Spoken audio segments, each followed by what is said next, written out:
Good evening, everyone. I'm back. I'm Mike Sainato with Real Progressives, and tonight I have another special live stream with Los Angeles area activist and the host of Robust Opposition, Lauren Steiner. Lauren, thanks for coming on tonight. Thanks for having me, Mike. I appreciate having had you on my show. It's my pleasure.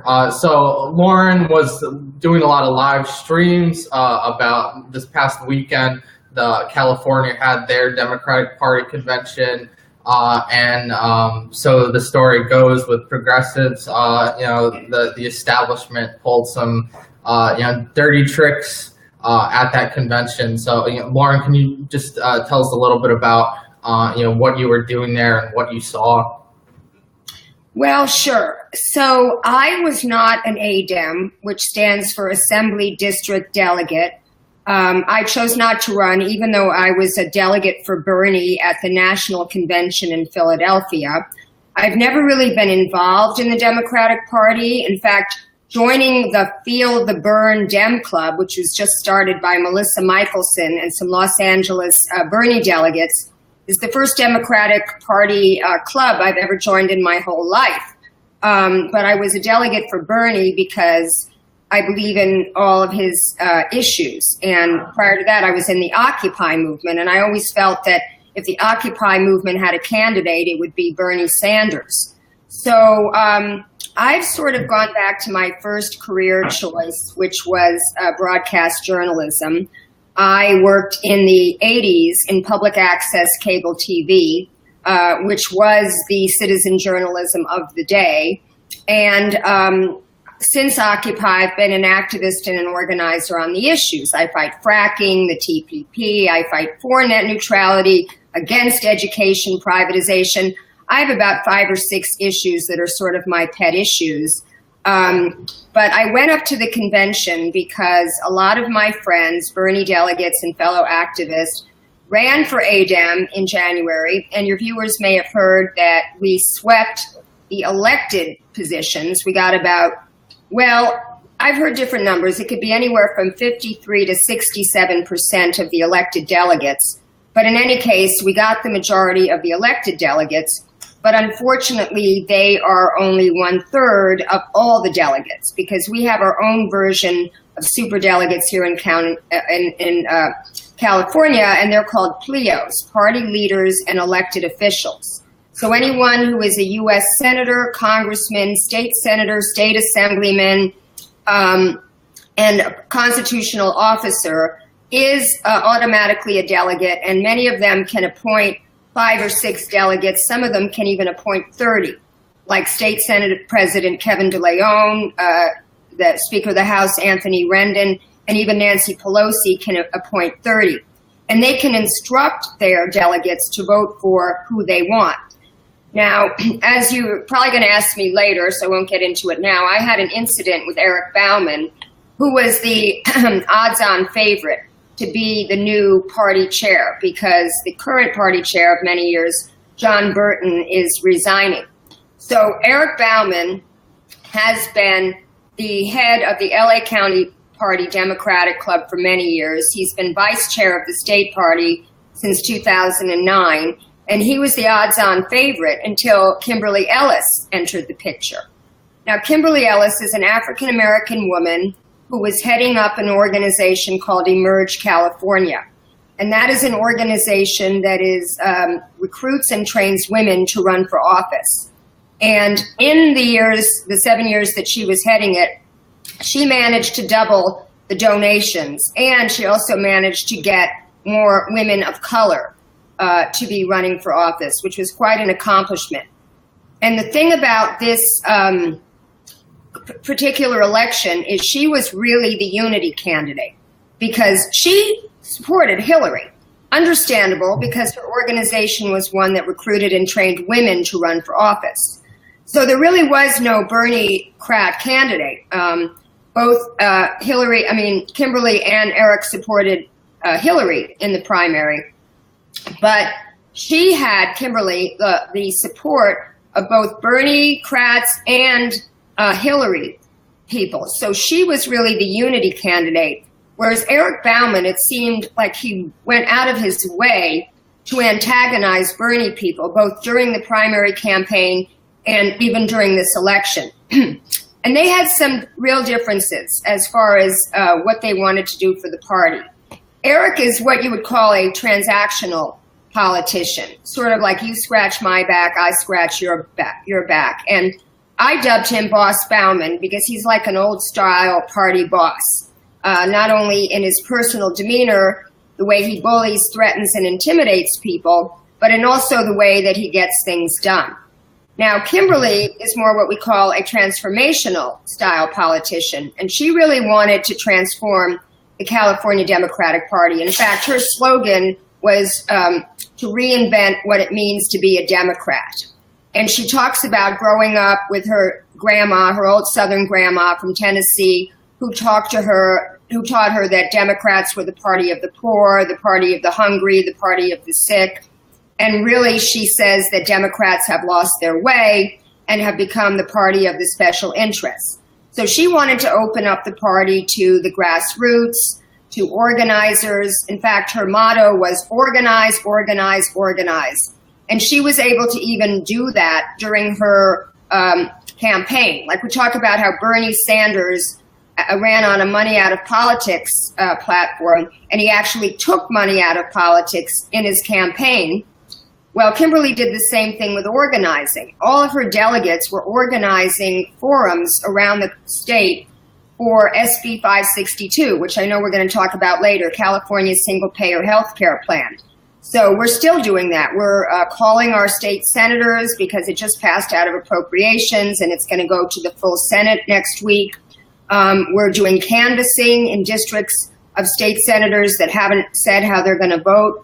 So she wants to organize, she wants to get rid of special interest money, she wants to go for low dollar donations. She had all of her donations on her website. She challenged him to put his donations on his. He didn't do it. So that's why I went up to the convention. I was very invested in her winning, and I wanted to find out what happened. So this vote, I mean, she lost by like 62, 63 votes. Was it a transparent vote? Do we know what delegates voted for whom, or are we going to know that in the future? Because with the DNC chair race, they were supposed to do it openly and wind up blindly voting. Which just invokes speculation and theories that there was some cheating going on because democracy should be transparent. So can you tell us a little bit about how that vote went down and a little bit about what Kimberly Ellis is doing and her attorneys in pushing for a recount? Right. Well, yes, it is transparent in the sense that everybody's vote will be made public. And that is good and bad. I mean, it's good in that, you can audit this vote. And it's bad in that it kind of reminds me of the caucuses in Nevada, where, the culinary workers did not endorse anyone. That was a great victory for the Bernie Sanders campaign, and they got them to withhold an endorsement. However, we all know that the night before, Harry Reid called the head of the Culinary Workers Union and said, you better get your people out to vote for Hillary. And he also called his friends who were the casino owners and told them that they needed to give these workers 3 hours off with pay. So this is the same thing that people were worried. Oh, and in the caucus, okay, so the bosses, the union bosses, or the union leaders, I should call them, were actually there while their workers were voting in this open caucus process. So even though the workers probably wanted to vote for Bernie, because in most of these unions, when the members decided Bernie won, when the leaders decided Hillary won, and the Green Intercepted a great article on that, they couldn't really because their bosses were breathing down their neck. Similarly, in this vote, because the vote is public, and as I was mentioning to you, a lot of these pleo positions are very transactional, and these people owe the fact that they're even delegates to the person who appointed them. They are going to be more likely to vote for Eric. Now, even knowing all that, the Kimberly campaign did the numbers, and they were convinced from their whip count that they were going to win this election. So the fact that they lost by 62 votes was really shocking to them. And they think that there's some shenanigans going on. Now, I talked to one of their whips last night to see if I could figure out what the shenanigans might be. And he clearly told me that he was not privileged to give me this information. So my guess is as good as yours. But the process was you go in there in the beginning and you get your credential. And you wear that credential around you. You don't have to get credentialed every day and show ID the way we did in Philadelphia. We literally had to get a new credential every day, and it was explained to us that was because they didn't want us giving our credential to anyone else for like this rest of the sessions. So we had to get it every day. We had to show ID. Now in this, they didn't show ID. They got one credential and they wore it around their neck. And when they voted, they had to, the person who was voting looked at your credential and then they marked it off on the ballot. And there was a small instruction given that said you could put a check mark or an X, and that was the only way that you could vote. So there is some suspicion that maybe if they bubbled it in, that they might have tried to invalidate the vote, because they did say that there were votes that were being invalidated. And that's what I think the Kimberly campaign wants to find out. Why were votes invalidated? You know, did people vote twice? Were people using other people's proxies that they weren't supposed to be? There's a lot of stuff that could have gone on. But the difference between what happened in Sacramento and what happened in Philadelphia was that Bernie, you know, did not challenge the process and Kimberly did. So she did not concede. And there was a big brouhaha on the floor the next day, which I covered on my live stream, with all sorts of Kimberly delegates trying to make various motions. But it was very unorganized. The campaign was not behind it. They were kind of in shock. And they were basically trying to work out with John Burton and Eric Bauman this audit. So the people that were very upset on the floor of the convention were thinking of different things that they could do. Some people were holding up signs that said validate the vote. Other people were trying to get a revote right there on the floor. Other people were trying to suspend the rules. Still others, one other person made a motion that Kimberly and Eric Bauman should serve as co-chairs. And it was basically chaos and pandemonium. And there was clearly no unity. There was no unity. And when Eric Bauman came to speak, all the Kimberly delegates walked out.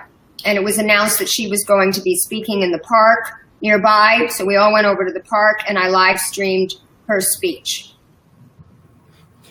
And I think now's a good time. Can you give us just a little bit of more background information on Eric Bauman based on your own experiences with them? I know he was recently paid $12,000 a month last year to lobby for the drug companies, for Big Pharma, against Prop 61, I believe it was, which would cap the price of pharmaceutical drugs in California. And I also heard recently his communications director that he hired is a lobbyist for Big Pharma. So can you talk a little bit about more about his background and who it was, based unless there's a recount that shows otherwise, will be the next California Democratic Party chair? Well, my first encounter with him was at a debate watch party in November of 2015. And I had heard some bad stories about him from other Bernie-crats people. I also ran Los Angeles for Bernie, which was a very large coalition of 40 different Bernie groups in the area. We were the first one to get started. We just had our second anniversary, actually. And we had a bunch of people that were tabling outside the LA County LA County Fair. And the Bernie people had a table outside and the LA County Democratic Party had a table inside. And whenever our people went inside and looked at that table, they noticed that they were always conveniently out of Bernie material. So they offered to replenish the material and they wouldn't take it. And I remember the people that led that effort calling Eric Bauman's office and speaking to his lieutenants, if you will, and getting all sorts of excuses about why it had to be official campaign material sent from Burlington, yada, yada, yada. Eric Bauman was pretending to be impartial, but he clearly had a favorite candidate. And by the time I got to that debate watch party, which was in November, we all knew that it was Hillary. So I made a video on it. It's on my YouTube channel, and it basically shows him going on and on for about 2 minutes, praising the Democrats, how their debate was so civilized compared to the Republican debate, and it was just those annoying reporters that tried to, put the screws to Hillary. And my comment, it was a very innocent comment question, was, well, don't you think that they should, that it's their job to draw out the differences between the two candidates in this debate, seeing as Hillary shifted her positions to be so much like Bernie's. And that's really set him off. And then he said, well, I'm not going to go there, and, I'm going to go to the toes with you on this. And I'd never heard that expression, but the way he said it, it sounded like he wanted to meet me in the parking lot for a fight or something. And he just got really aggressive with me, and I thought maybe it was because I was taping. I tape a lot of stuff because I make videos. So, I don't know if he thought I was trying to get him on something, but I turned off my phone, my recording, and that's when he came around the table and said, he pointed his finger in my face, which is what he does. And he ironically accused me of bully tactics, and I couldn't even get in a word edgewise. He called me honey twice, and I'm an older woman. You don't call, well, first of all, you shouldn't call any woman honey unless you're dating her, as far as I'm concerned. And then I just kind of sputtered, like, I'm going to write this up for the LA Progressive, because that's a publication that I write for. And he said, fuck you, write what you want. And then my friend who was with me put his arm in between Bauman and me and Bauman said, what are you doing? I wasn't going to hit her. And then two guys sort of pulled him off. And what was most disconcerting about this was that all his little lackeys, his supporters, were sitting around just watching this happen. And no one came to my defense, except for one woman afterwards who tried to console me because she could see that I was visibly upset. And this is kind of his MO. The money that he took from Big Pharma was $12,500 a month, and it went to his consulting firm, which he owns with his husband and his the person who works for him at the LA County Democratic Party. And the address goes to his home.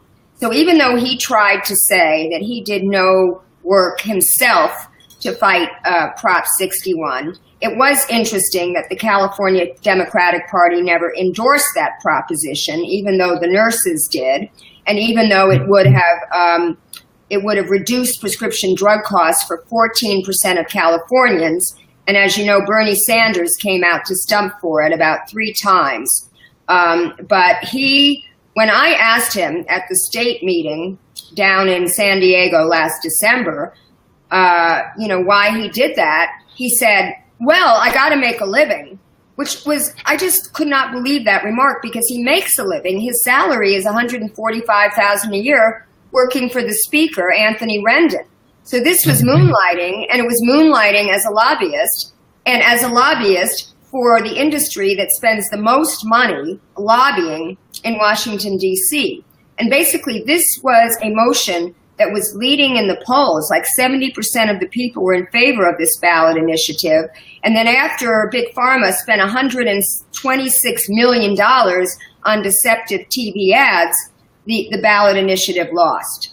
So this is how, and then the other story that I can tell you about Eric Bauman is, he has a lot of friends in Los Angeles, people that he's helped, because I guess he does personal favors for people. And when I talk to my good progressive friends who supported him, who swear up and down that he's progressive on the issues, really the most they would say is, oh, Eric came and visited me in the hospital. Or Eric went and bought a pair of shoes for a homeless man he saw on the street with no shoes. Sort of these little personal anecdotes. But when you try to talk to him about policy, like Kimberly said, you know all these people, you have all these relationships, you say you support single payer, you say you support a ban on fracking. Why don't we have single payer? Why don't we have a ban on fracking? Because he doesn't, call these people out, because he's beholden to them. And there was a bill that I fought, SB 4, which was a weak fracking regulatory bill that wouldn't have regulated fracking at all. It just called for a study. And then in the last week, Jerry Brown, who's taken $9.8 million from the oil companies, asked the author to put in these amendments that would have led to unregulated fracking for 2 years while the study was being done. The 4 sponsoring environmental organizations took their name off the bill, and the LA Times editorialized about it. They actually called it a fracking bill gone bad and told, the legislators not to vote for it. That very night, Eric Bauman went in there with Dorothy Reich, who was Fran Pavley's delegate to the convention, so she owed her spot to the bill's author. And they convinced the LA County Democratic Party to endorse this fracking bill gone bad. And when you ask one of my friends whose work I do support, and she is a true progressive, she's the only Bernie delegate in the DNC. That California has 30 DNC members, and she's the only one who supported Bernie. She will tell you that Eric held up a sign at a Jerry Brown meeting saying ban fracking. Well, I would say that what he did to get that endorsement of that horrible fracking bill was a lot more significant than him holding up a sign at some meeting. So, I used the California Democratic Party was only fined $3,500 last month for what the LA Times wouldn't call it laundering, but they alluded to that it was in fact using campaign donations to launder money from the oil industry. So can you talk a little bit more about California Democrats beholden to the oil industry in California, and how it's undermined the environmental movement and the progressive movement? Yes, well, the Western States Petroleum Association is the most powerful lobbyist in Sacramento, and they've spent a lot of money. I can't remember the figure. It was a couple $100 million over the past 7 years, perhaps. This was announced at a rally that we did up in Sacramento called Oil Money Out. But I do know that they spent $36 million last year alone to defeat any measure that would have had an impact on their bottom line. And how they do that is not just through campaign contributions. That would be too easy to spot.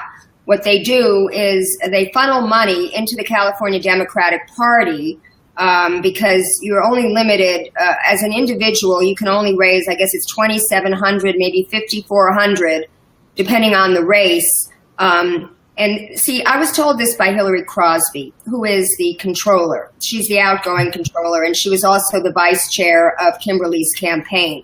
And my friend, the progressive, who's the DNC member who supports Bauman, used to bitch to me about how Hillary Crosby ran on this platform of transparency, that she was going to make sure that everybody knew where the money was coming from.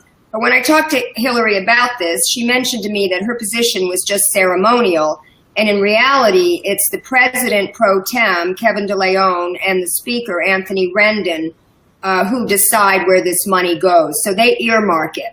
So money comes in through the party gets like 10% of it, and then they can disperse it out. So it's like giving money as favors to elected officials who vote their way.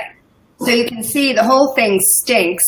And the other thing that they do with their lobbying money, I was just speaking to Richard Bloom, senior field representative today. I was making some calls on behalf of SB 562. There's also this money bail reform bill because people are actually pleading guilty so that they don't have to spend time in jail because they don't have the bail money. And the bail bond industry spends a lot of campaign dollars trying to defeat bills like this. People could actually lose their job if they're in jail and they don't show up from work. So they're actually pleading guilty. Anyway, so I called on this bill, and I also called on SB 57, which is to shut down Aliso Canyon gas storage facility, because that just got out of appropriations. And that is Sempra, or PG&E. Well, it's one of those two. And Kathleen Brown, Jerry Brown's sister, sits on the board of Sempra Energy, and they give a lot of contributions. So the $9.8 million that Jerry Brown got from oil and energy interests came from oil and also gas. And that money goes not only to his campaign, his election, his re-election, but they also donated to the 2 charter schools that he has, which is one reason why he vetoed the bills to try to have charter school accountability and transparency. And they also donated to Prop 30, which was on the ballot a couple of years ago to get more money to the schools. So this senior field representative to my state assembly member, Richard Bloom, who, by the way, was one of the 2 assembly members that put forward fracking moratorium bills. The same year, 2013, that I was fighting Fran Pavley's regulatory bill, which really wasn't a regulatory bill. These 2 assembly members, Richard Bloom and Holly Mitchell, put forward these bills. And he told me, the field deputy today, that the reason, I thought it was because they contributed to Prop 30, the oil industry, but he said what they also do is they threaten to go on the other side. So if they knew that Jerry Brown was going to be amenable to banning fracking, they would not only not contribute to Prop 30, but would contribute to the other side of that. And that was just like the most cynical thing I think I've heard all week. Yes. Well, can you tell us a little bit more about single payer in California, and what are the obstacles to creating a single payer system that is slowly moving its way through the state legislature? Well, yes, the single payer bill is SB4, and it was sponsored by Ricardo Lara, who's actually running for insurance commissioner. So that may be one of the reasons he sponsored it. I don't know the man very well. But this is a bill that in 2004 and 2005, when Sheila Kuehl was in the legislature, she authored it twice, and it got passed both times by the Democratic legislature, and it was vetoed both times by Republican Governor Arnold Schwarzenegger. Now, Mark Leno introduced it a couple of years ago. He's a Democrat, and they never pushed it because they knew that Jerry Brown was going to veto it. And with Democrats having a majority in the California legislature, in fact, now they have a supermajority, so Republicans don't count at all, they didn't want the embarrassment of having a Democratic legislature pass a bill that a Democratic governor would veto. Now, I think the reason they're going for it this year is because of Trump Care and Trump trying to repeal Obamacare, which is never an answer. As you know, Obamacare was a right-wing program cooked up by the Heritage Foundation, first introduced by Republican Senator Bob Dole, then implemented in Massachusetts by Republican Governor Mitt Romney. And basically they call it an Affordable Care Act, but nobody can afford to use it because the premiums and the copays and deductibles are so high that, like Bernie Sanders says, people are actually cutting their pills in half and trying to decide between food and medicine.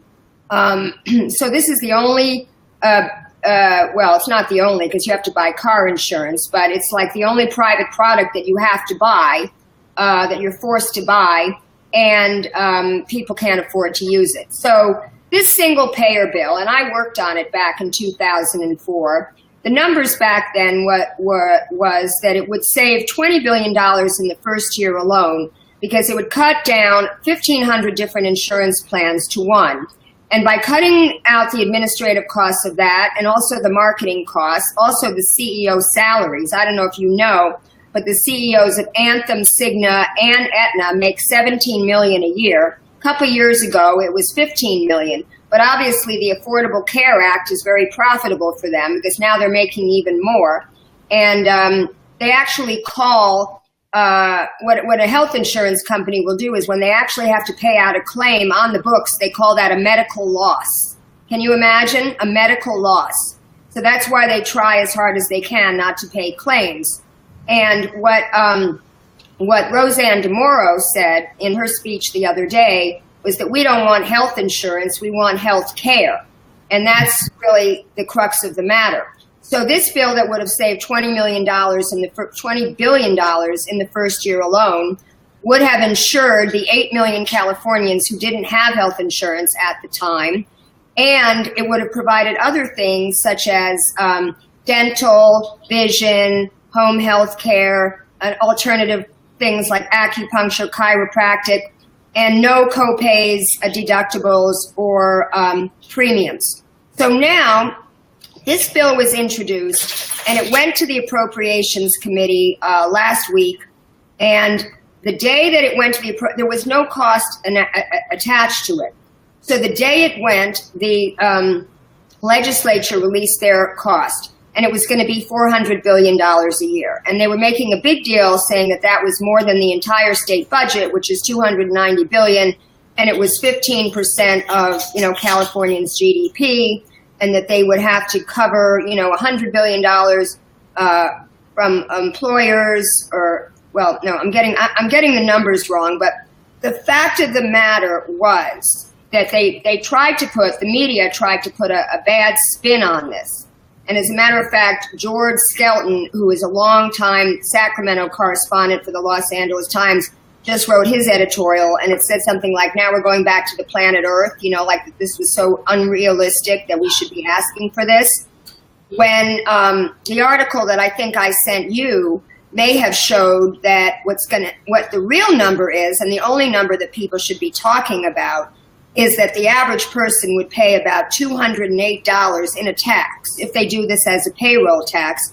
And right now, the average person is paying $600 a month in premiums, and the average family is paying about $1,500 a month in premiums.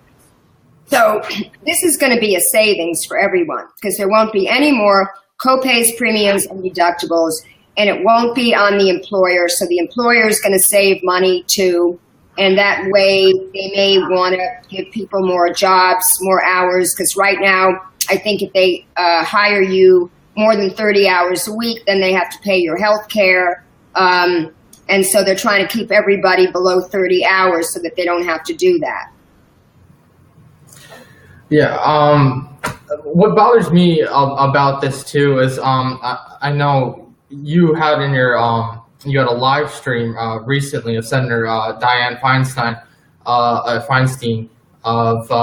she used that fear mongering. The government's going to control the healthcare when someone asked about single payer. So can you talk a little bit about her reservations in supporting single payer and why are Democrats in California really getting behind this bill? Well, yeah, Dianne Feinstein, I was given the heads up by Bernie Craddock in San Francisco by the name of Ben Becker, who organized the Retire Feinstein Facebook group. And he's kind of the Northern California point person. I'm the Southern California point person. And he did a protest up there. We did a protest down here. She actually came up and spoke to us. I was as close to her as I am to this TV screen right now. And I asked her a lot of questions, specifically about a story that I had written an article about how her husband is benefiting from the privatization of the Postal Service. The Postal Accountability Act of 2006 basically makes the post office, it's the only agency that has to do this, pay for employee health benefits 75 years into the future. And that's causing it to go from the black into the red. And so they've been closing post office, selling them, leasing them. And guess who has the exclusive no-bid contract to sell or lease the post offices? But Dianne Feinstein's husband, Richard Bloom. So Indivisible was there. Indivisible, who I've done a lot of live streams about, showing how they're funded by Priorities USA and George Soros. And they have no positive program. They just want to oppose Trump and get Democrats back in office. And they don't even care if they're corporate Democrats. In fact, they probably prefer their corporate Democrats. And they, of course, don't support single-payer health care. So the Indivisible people interrupted me and said, we don't want to talk about a 10-year-old bill. We want to talk about Russia. This whole Russia, Russia, Russia. So I looked over and I'm like, that's fake news. And because I had her in my sights. I mean, here's a woman who I wrote an article about 3 years ago, and I had it, and she actually said, to her credit, she said, I'm going to talk about Russia in a minute, but I want to answer her question. And then she said her husband was not profiting and that she would take a look at the bill.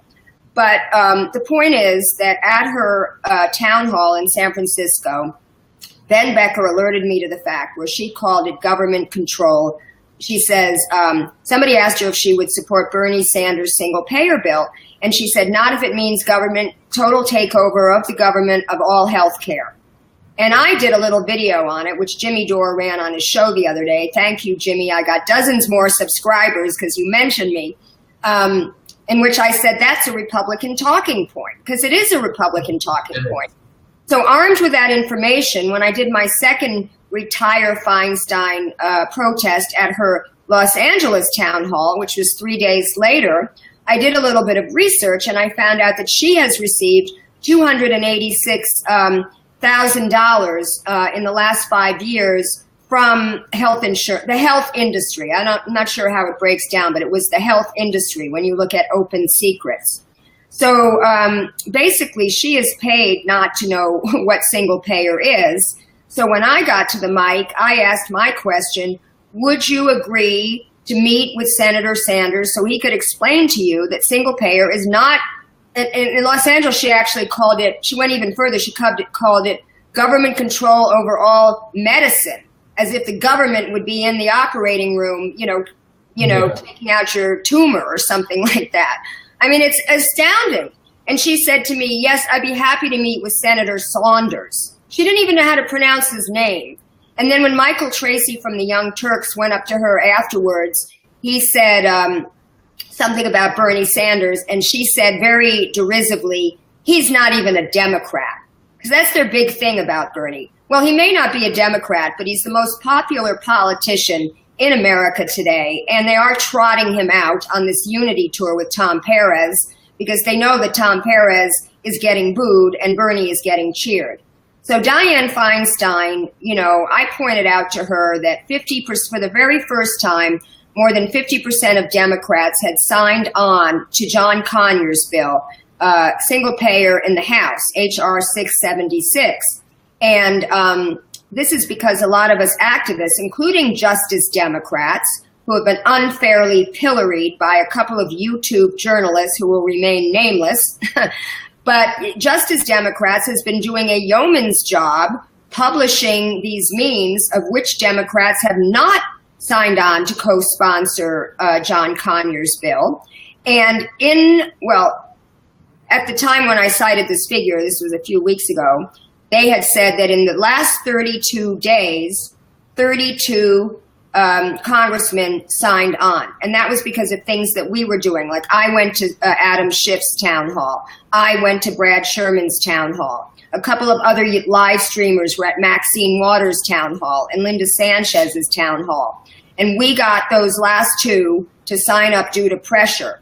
Kyle Kulinski with the Humanist Report did this video because the live streamer asked my question to Linda Sánchez, would you sign on? And she says, I support single payer, but we have to pick our battles. So he put that corporate Democrat won't support Medicare for all. 58,000 people watched his show. He had everybody call her office, and 4 days later, she signed on. So it shows that pressure works. And this is what we're doing right now in California. We are canvassing like next week, and I'm probably going to live stream this in the Valley, which is pretty close to me. There are going to be 2 days when they're going out in Bob Hertzberg's district. So the idea is to try to educate people about what single payer is so that they in turn can call Bob Hertzberg and get him to vote for it. So, what, in your opinion, what should be the arguments? Like you cited, Congresswoman Sanchez said that, I support single payer, but I really don't. We have to pick our battles. And Nancy Pelosi has said a similar thing. In your opinion, what should the argument be toward that? Well, I think the argument should be that health care is a right. not a privilege, and that every other industrialized country has single payer. It has not bankrupted them. They're all very happy in France and Canada and Germany, and there's various ways you can configure this single payer system. But I feel that, and I said this to Ted Lieu when I went to his town hall, he actually did sign on to HR 676. But I said, if you keep focusing on how bad Trump is and Russia, you are not going to regain the House in 2018, because that strategy did not work in 2016. We need to have, the reason Bernie did so well and the reason Trump did so well is they were both populists, and they were talking about things that affect the American people. Now, Trump was a total phony, and he's gone back on everything that he said. And what's interesting is they think that the Republicans are all of a sudden going to wake up to the fact that Trump duped them. But what they don't understand, and what I understand from having gone to George Lakoff's lecture, he's a cognitive linguist, and he was the one who wrote that book, Don't Think of an Elephant, that it's all framing. And he talks about the Democrats as being the nurturing mother, maybe they were back in FDR's day, no more, and the Republicans as being the strict father. So if you're an authoritarian personality and you tend to respond to that strict father type of parenting, Donald Trump can say to you, you know what, I didn't know what NATO was. Now that I know what it is, I'm not against it. Or I didn't know what NAFTA was. Now that I know what it is, I'm not against it. And these people are just going to believe him. And then I read another article today where people are just vote based on, they identify with the party. Like this was in relation to Montana and why Gianforte won, even though he punched out, he body slammed this reporter. Of course, 250,000 people did early voting, so that also had a little bit to do with it. But these are people that just identify as Republicans, and also Ryan Grimm was saying this yesterday in his report.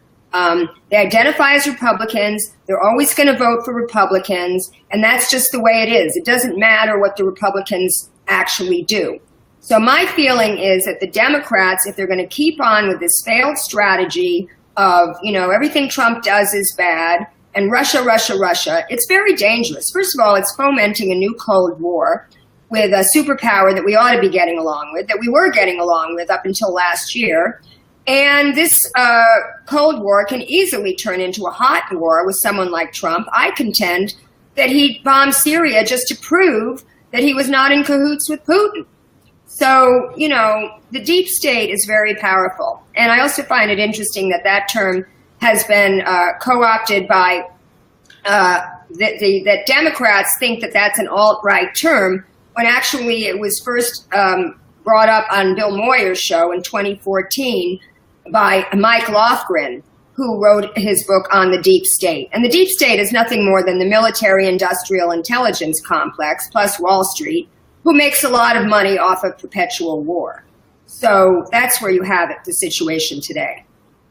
Well, I thought it was funny. I think it was today or yesterday. I don't remember the Democratic senator, but one of them outright said the intelligence community and the leaks they're getting out of hand. And there was another article talking about that because Britain was upset over the U.S. leaking intelligence and didn't. So the Democrats have been cheering on these leaks and all, what the deep state's been doing. And then, when there's actual repercussions that start from that, the diplomatic ones, now they're like, oh, maybe this isn't a good thing that we should be cheering on just because they benefit us politically.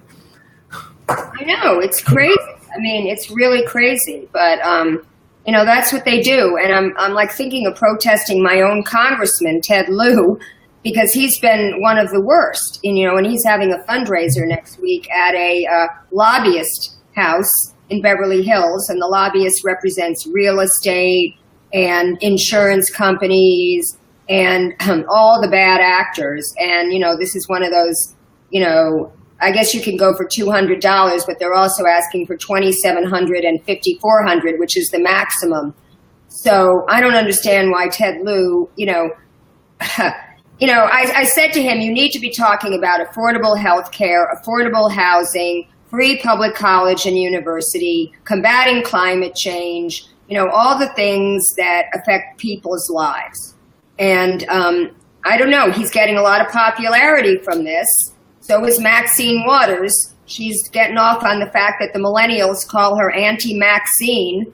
She said at a speech I heard, she says, they're all woke. She says, I didn't know what this term woke meant, but now I know what it is. And, she's all on the impeachment bandwagon. And then Adam Schiff is another one. I saw him at the convention. I went to his town hall. He wouldn't answer my question. I held up my sign, single payer now, and he acknowledged it. But then I shouted out because he didn't answer my question. I said, are you going to co-sponsor Conyers bills? And he just made like he didn't hear me. He was just staring straight ahead. And the person that I was with had said, oh, we saw where he parked. So we went out and we staked out his car. And when we came back, I shot video of asking him, are you going to co-sponsor this? You didn't answer my question. And he said, I'll take a look at it. So now that's a disingenuous answer because John Conyers has been introducing it for 14 years. He knows exactly what it is. And I saw him outside a party Saturday night in Sacramento. When I asked him again, he gave the same answer. And I just shook my head and I said, you know what? You guys are not going to win back the House if you just keep up with this plan of action. And I just threw up my hands and I walked in. It's like I didn't even want to talk to this guy anymore. They're just so about their own reputation, about their own party. It's all a game. It's like a football game with them. Who wins, who loses. And the only people who lose are the American people, basically.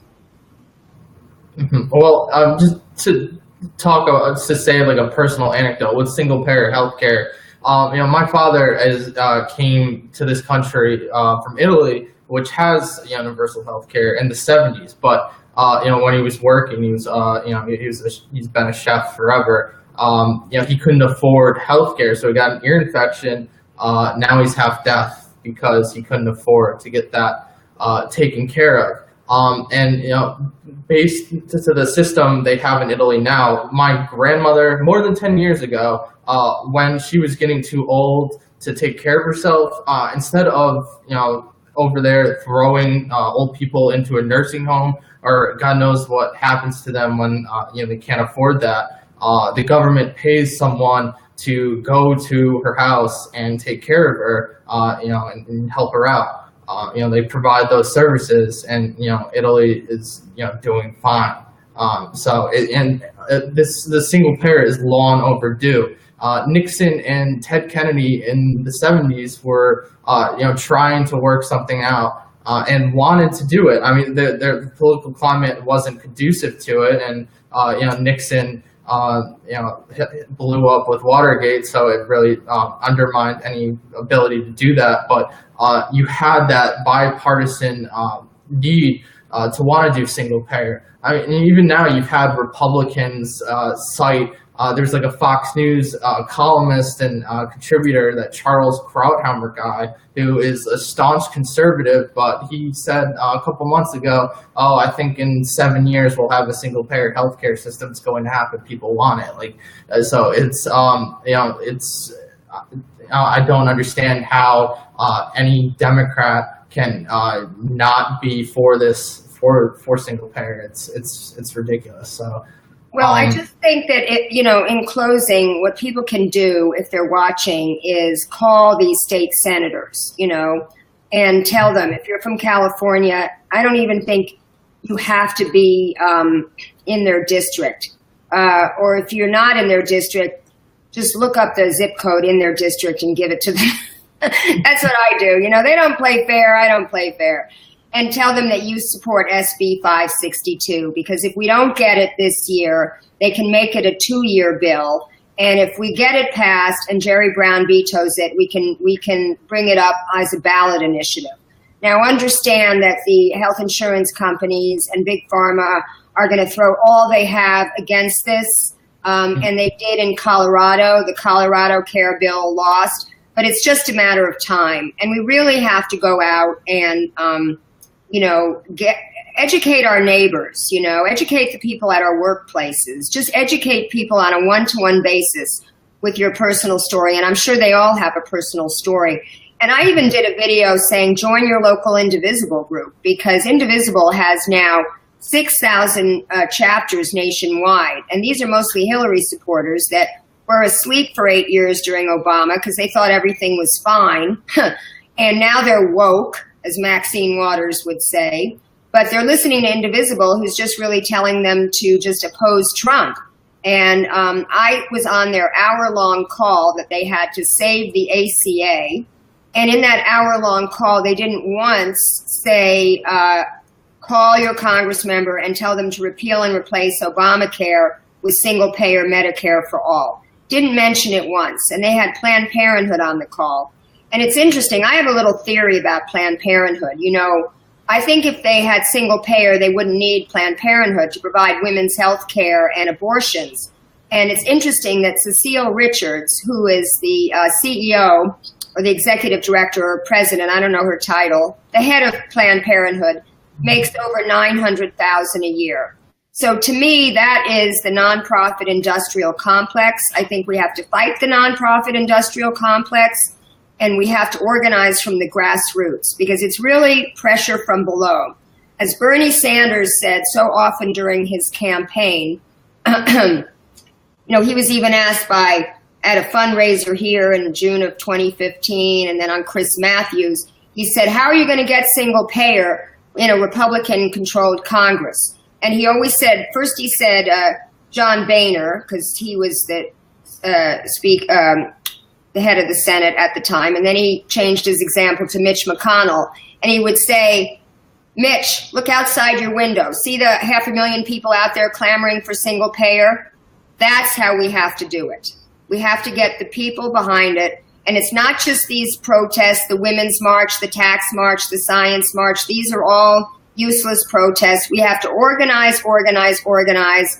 I was on a call yesterday, Organic Consumers Association, realizing that we have to get out of our single issue silos. And even though they fight Monsanto and GMOs and glyphosate, they realize that all these issues are connected. So they're starting this thing called Resist and Regenerate, and they're making this meetup platform available. And one of the things that they said was that people who join this campaign should adopt a representative. So whether it's your city councilman or your state assembly person or whoever it is, you should get to know this representative, you should get to know his field staff, and you should get to know these issues and be the one that lobbies this person all the time on these multiple issues. So that's what we really have to do on the left. We have to stop bitching on Facebook. We have to stop, you know, personally, I think this Seth Rich thing is a distraction. I mean, whether it's true or not is immaterial to me, but I think it's taking a lot of energy away from the left organizing and getting behind things like single payer, bans on fracking. We have to repeal the Ellis Act and Costa-Hawkins here in California, which enables landlords to keep increasing the rent. So basically, we don't really have effective rent control here. And as Jimmy McMullen said during the Occupy movement, the rent is too damn high. And that's true. You know, affordable housing is non-existent in most of our cities. And personally, I think that that's what we need to do. And, you know, if it takes joining Indivisible because they're really organized and educating them about what the real issues are, I feel the people on the local level are not paid off. They don't know about Priorities USA and George Soros. They just know that they want to make a difference now. So we have an opportunity to add to our movement all these newly woke people. And so that's another piece of advice I would give, is join your local Indivisible and educate them about the issues that are important to us. Well, Lauren, you know, thank you for that advice, because a lot of people really want to get involved, and all they do see are these organizations that are really, you know, one-dimensional and not addressing the issues. So, you know, I thank you for, you know, giving me and everyone watching this advice. What was I going to say? I had a question and forgot it. Well, I have to go right now. Okay, I'm going to see a movie it's called The Second Assassination of John F. Kennedy. And it's all about the theories that were espoused in Oliver Stone's film and book, you know. So talking about the CIA taking people out. This is going to be really interesting. All right. Yeah. Well, enjoy your movie, Lauren, and thank you for coming on. And I hope to have you on again, very soon. So everyone watching, you can check her out on our Facebook page at Lauren Steiner, and look up the Robust Opposition and check out her live streams. Yes, I'll put the links to my Facebook page, my YouTube channel, and my Twitter account in the comments when I get back tonight. Okay. All right. Thank you very much, Lauren. Thank you, Mike. Have a good weekend. All right. You too. Bye. Bye. How do I turn this off?